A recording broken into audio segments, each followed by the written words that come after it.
professionals ask us, what's the best way to market? What they really mean is, what's the best marketing tactic to use? What one marketing tactic can I use that's going to focus my marketing, make it most efficient and effective, and get me the highest return on my marketing investment? And really, there is no one answer except to say that it's a mix of tactics. But if you ask, what's the best way to market, and what you really mean is what's the best way, what's the best marketing strategy, then we do have an answer. And the answer is to switch to a niche. And that's what we're here to talk about this morning, how you can produce and package your niche practice. Good morning, everyone. My name is Sharon Berman. My company's Berbay Marketing and Public Relations, and we create the visibility and credibility that fuel revenue growth. Okay, so what is a niche? A niche is a subset of your market. It defines your market. You know, it helps you target where your prospective clients are, where your customers are. And you know who they are, and you know what their needs are. It puts parameters around your market because, for example, you might be targeting HR directors, okay? So if you're an employment lawyer, it might be HR directors, but that's a broad market. So what kind of niche? Maybe it's HR directors in technology companies or HR directors of a certain size of company. It puts parameters around your market so that you can be more focused. And you are building your business around this niche. You are taking what you're already doing, the work you are already doing, and packaging it and crafting a package that it shows that you know this market, and you're building your business, at least the aspect that's going to focus on this niche, you're building it around this niche.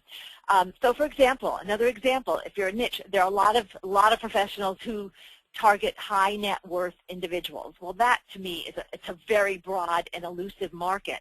So perhaps you can have a niche in terms of the high net worth individuals who have family offices. That would be one way to create a niche.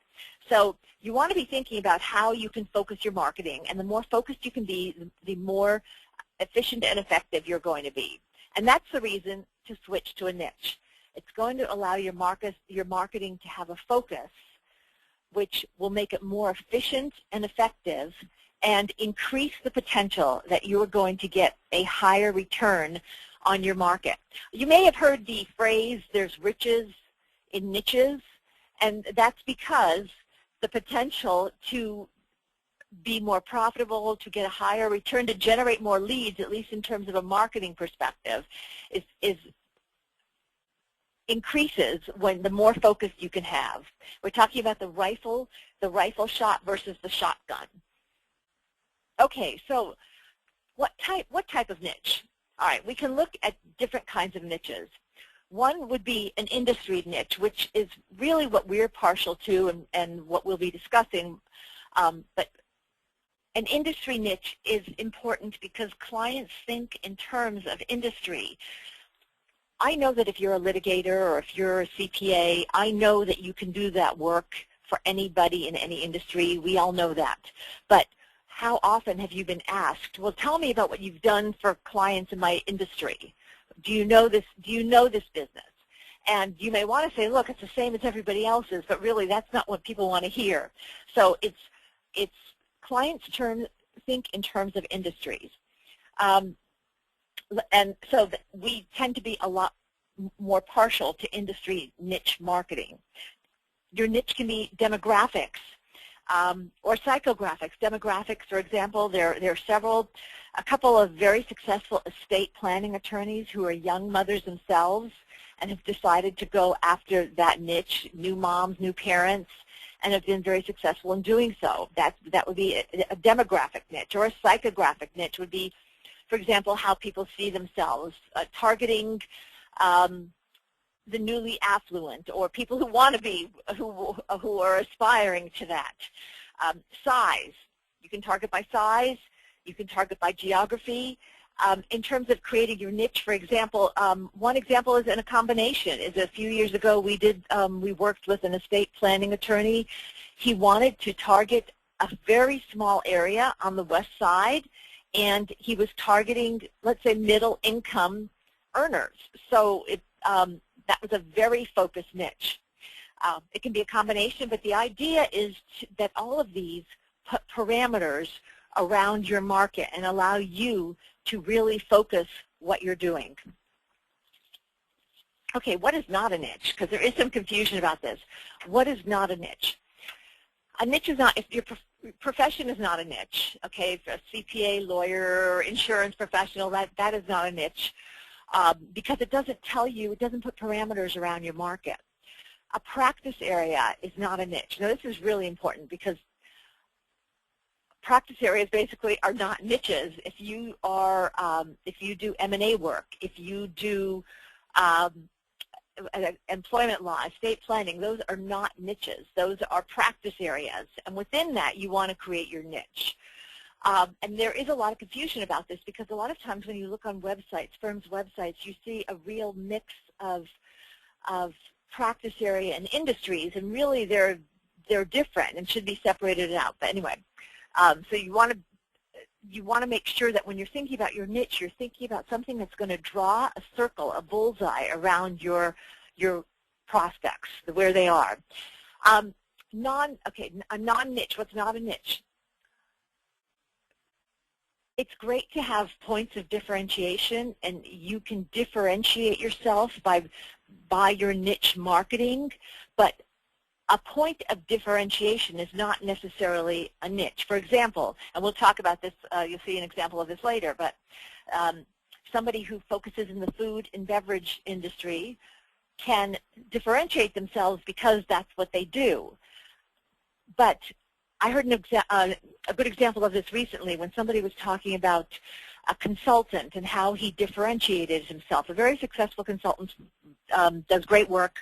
His point of differentiation is that he focuses on revenue enhancement. Well, that's great. It's a great way to brand yourself, but revenue enhancement is not a niche. It does not tell you everybody's interested in revenue enhancement. So where is that niche market? Where is that focus? Where are the parameters? So you want to keep clear of the difference between differentiating yourself through your niche and knowing that the point of differentiation is not necessarily a niche. Okay. I have Jello marketing here because they're quote-unquote niches that, to me, are the equivalent of sticking your hand in a bowl full of Jello and trying to come up with something in that fistful. And that would be, for example, marketing to high net worth individuals. I'm not knocking that marketing. I'm just saying that that is so elusive and hard to find. It has to be further narrowed. Another Jello market would be marketing to entrepreneurs.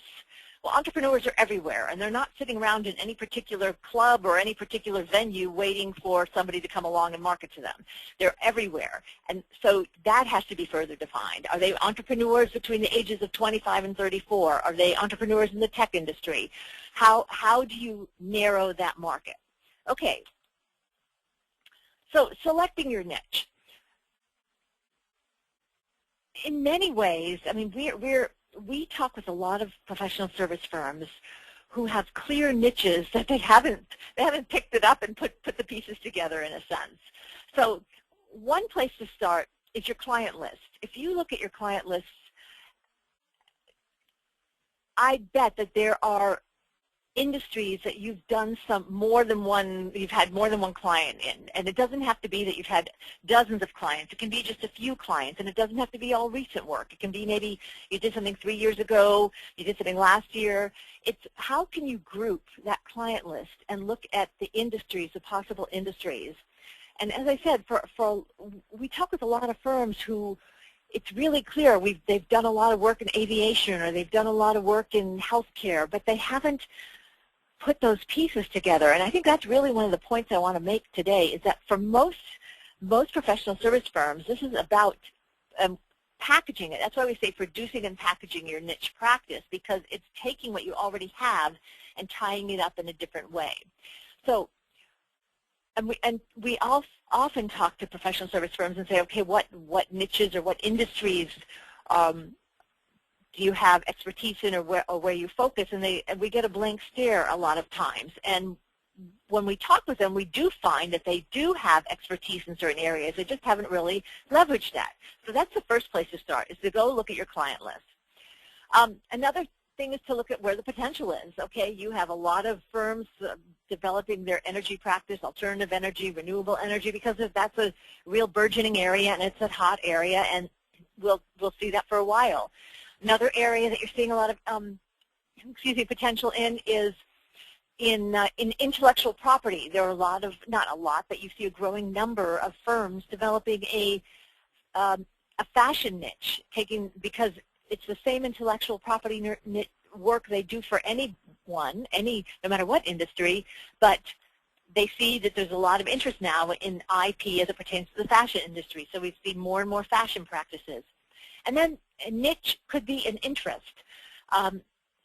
For example, we know of a couple CPA firms that have who their founding partners or main partners are either art collectors or have a tremendous interest in that area, and they have art practices that grew out of that interest. So there are different ways to select your niche. I'd look at what is, in a sense, lying around on the ground. When you go look at what you've done, the work you've done, what's really there that you could easily put together whether you believe there is potential.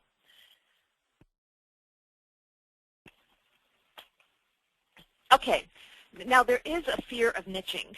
All right, what's the fear? The fear is, if I niche, if I focus on the fashion and apparel industry, or I focus on aviation, my other clients are going to think that I don't care about their industry, that I've moved away from their industry, or people will not think of me because they'll only think of me for aviation or for automotive, and I'm going to really be excluding a segment of the market. Well, really, for the most part, this isn't true, because having a niche does not mean that you have to exclusively market to that niche. We'll see examples of both firms that have done it both ways, exclusive and non-exclusive. But it doesn't necessarily mean that you're not marketing to other people. It just means that you're prioritizing where you're going to put your marketing dollars. So this is not about being thoroughly exclusive and excluding potential clients. Although, when you give prospects, and when you give people you meet something that they can hang their hat on in terms of remembering who you are, we believe that you really increase the chances that they will remember who you are and come back, even if you say that we specialize in automotive and we're business lawyers who specialize in automotive. You increase the chances that they're going to come back to you and say, I know you specialize in automotive, but I have a client in apparel, somebody I know in the apparel industry, and they really need some help with their contracts and that sort of thing. Can you help them with that? Because let's say business lawyers are, prevalent. So how do you differentiate yourself? By expressing that you focus on a certain niche, you are giving people something that makes you memorable. The other thing is, too, there's also a fear of, well, I don't know, we don't really know enough about that industry. We've done a couple of clients, but I really don't think I feel comfortable. And that gets into the question of industry competence. And industry competence, this I want to credit Paul Gladden from MuseView, a company called MuseView, and he borrowed this term from a client. You need conversational competence. This is not about you have to know how to put all the parts of an airplane together. It's about being able to take your professional expertise and apply it to what somebody's telling you, let's say in that industry. It's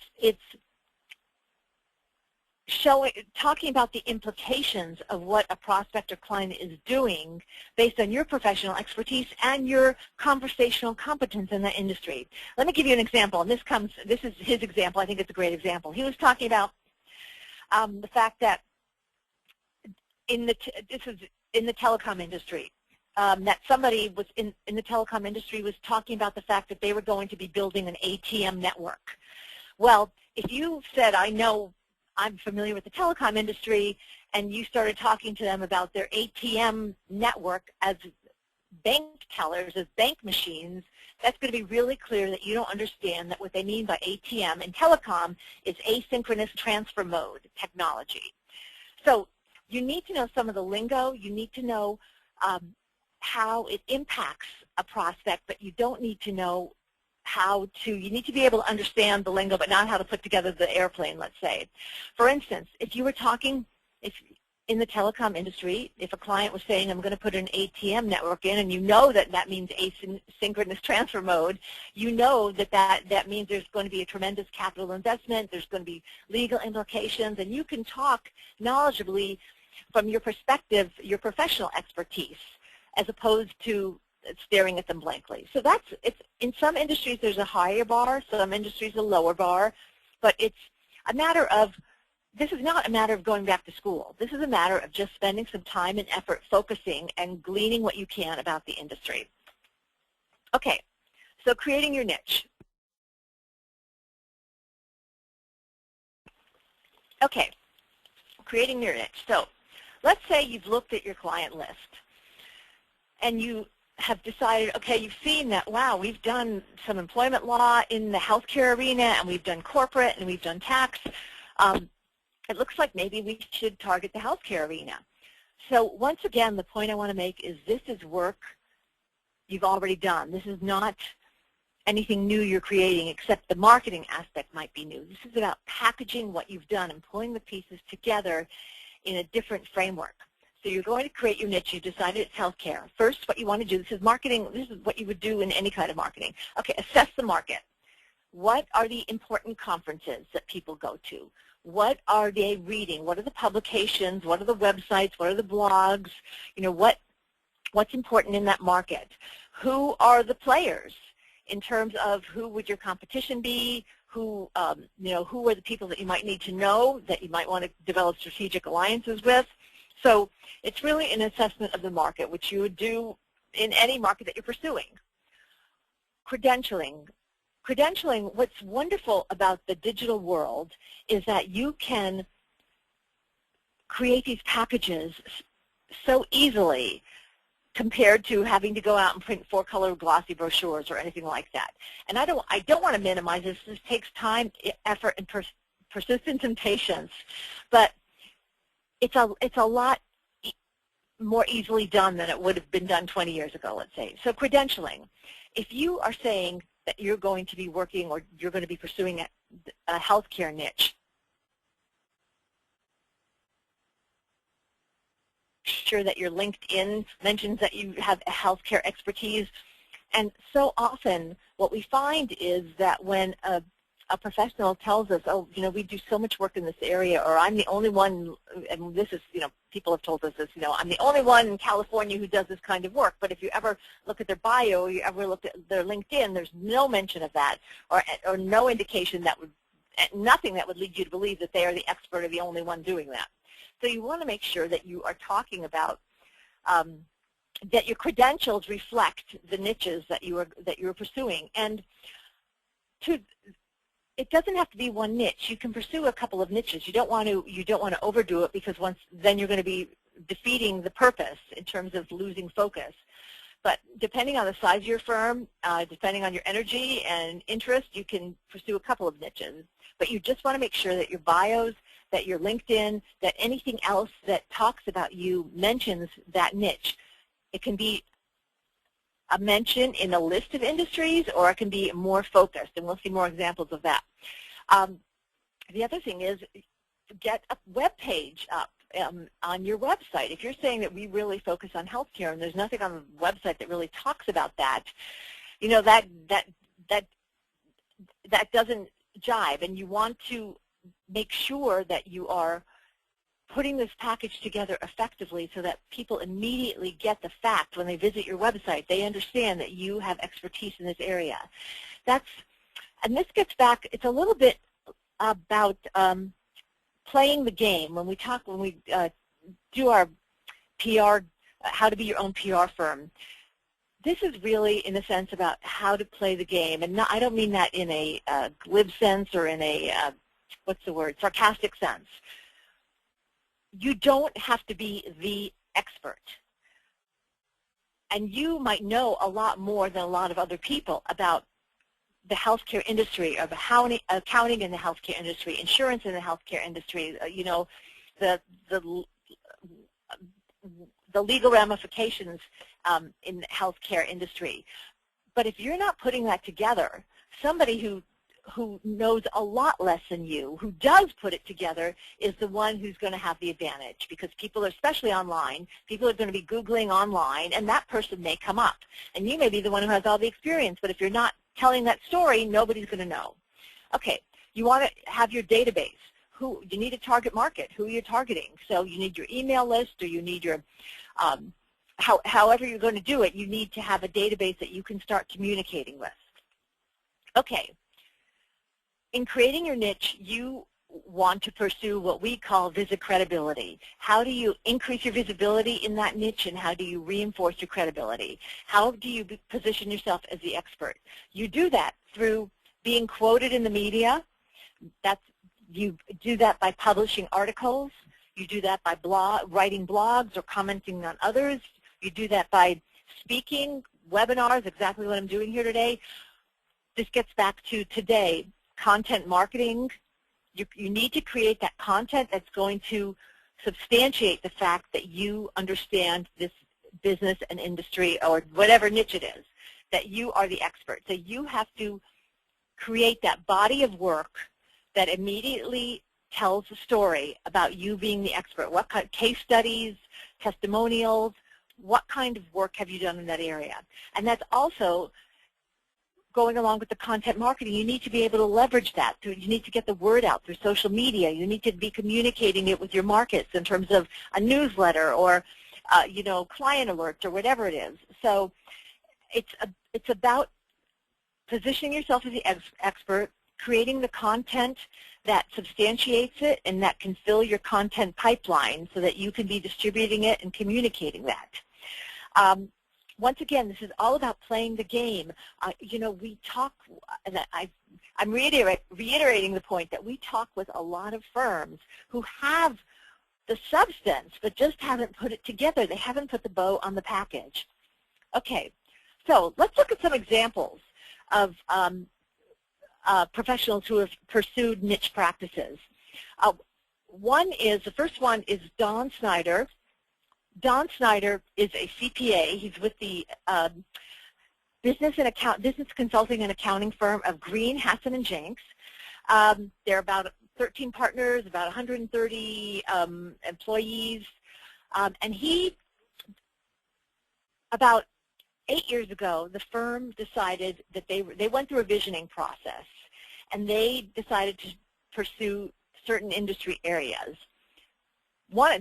The one that they pursued, they did not include food and beverage in that area. But Don was interested in this, and he went to the firm and he basically said, listen, I'd like to pursue this. I realize it's not one of your selected and designated areas, but it's something that interests me. I see a lot of potential there. And they said, fine, but they just said, look, we just can't support it the way we support the other areas. But he pursued this on his own. And he first assessed the market. He went to the conferences, he walked the trade shows, he overcame the fact that, you know, that nobody wanted to talk to him because he was a CPA, and he, you know, they just said, what can, you know, I'm here to sell or to, you know, to find people who want to buy from me, and I don't see that. So, but he overcame that fact. That could have been a deterrent. He overcame that fact, and he assessed the market. Then he decided he started to communicate with the market. He created a newsletter called the Food Digest, and he bought an email list. Well, so he thought it was an email list, and he realized it didn't have emails. So that, once again, that really could have been a deterrent. He could have said, oh, forget it, okay? But he decided he started it out as a hard copy mailing. And so that continued to evolve and became more polished.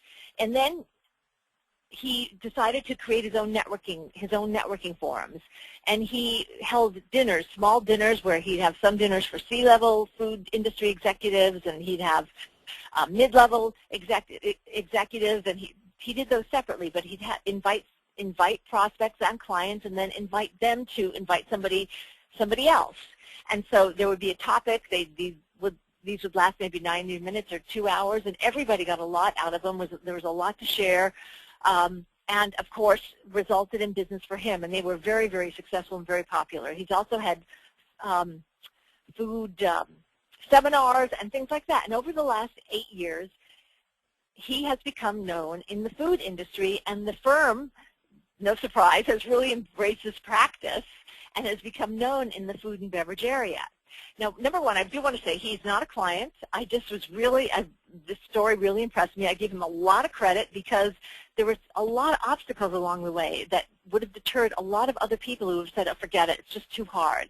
So pursuing a niche, even though it's much easier today in terms of the digital world, it still takes persistence and patience.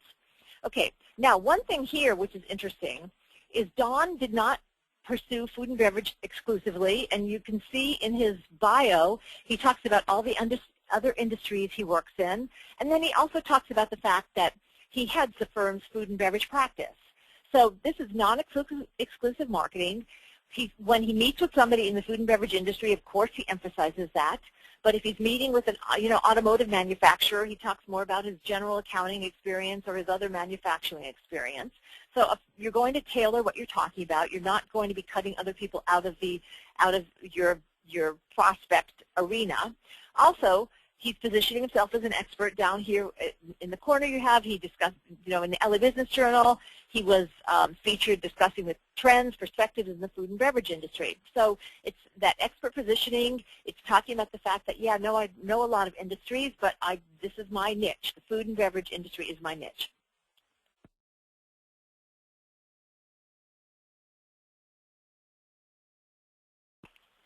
Okay, now we have a different example. George Salmus has a law firm called the Food Lawyers, and you can see here that it even has a registered trademark of the Food Lawyers. George is a former client we worked with years ago, and at the time he was sitting on the fence about whether to be exclusive or non-exclusive.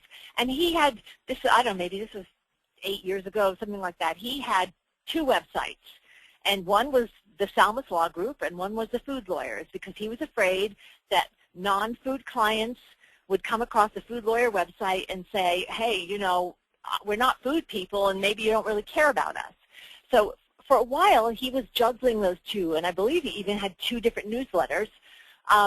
But sitting on the fence really got to be uncomfortable. And he took the plunge and decided to exclusively focus on being the Food Lawyers, and that is what they promote today, and that is what he's known as. And he says that once he decided to do that, he really gathered a lot of momentum, and that being the Food Lawyer still draws a lot of clients who are not in the food business. But he decided that it made a lot of sense to pursue this exclusively. So he took the plunge. He found that it broadened his attraction to other clients. And you can see up in the right-hand corner, he still has the Salmus Law Group. It's still on his letterhead. But his exclusive focus in terms of marketing, which makes marketing a lot easier, a lot more effective and efficient, is his exclusive focus. So that's one example.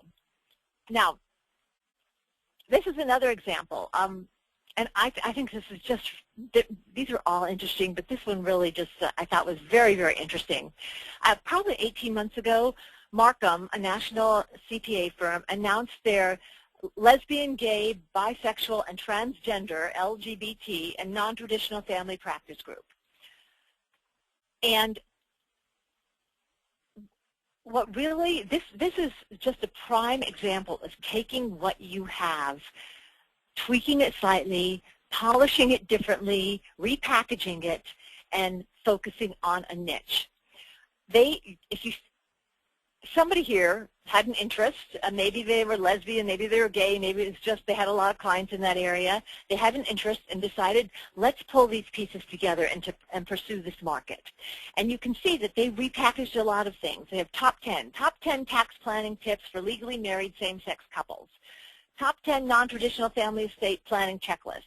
This was work they were already doing. Somebody was sitting in their office, you know, down the hall and doing tax planning tips for legally married same-sex couples. And then there was somebody else down the hall doing something else for same-sex couples. And what they looked at and said, let's put this stuff together and really go after this niche. And they repackaged things, and they've, as you can see, they've done a great job in terms of substantiating their expertise in this area, and it gives them a way to target.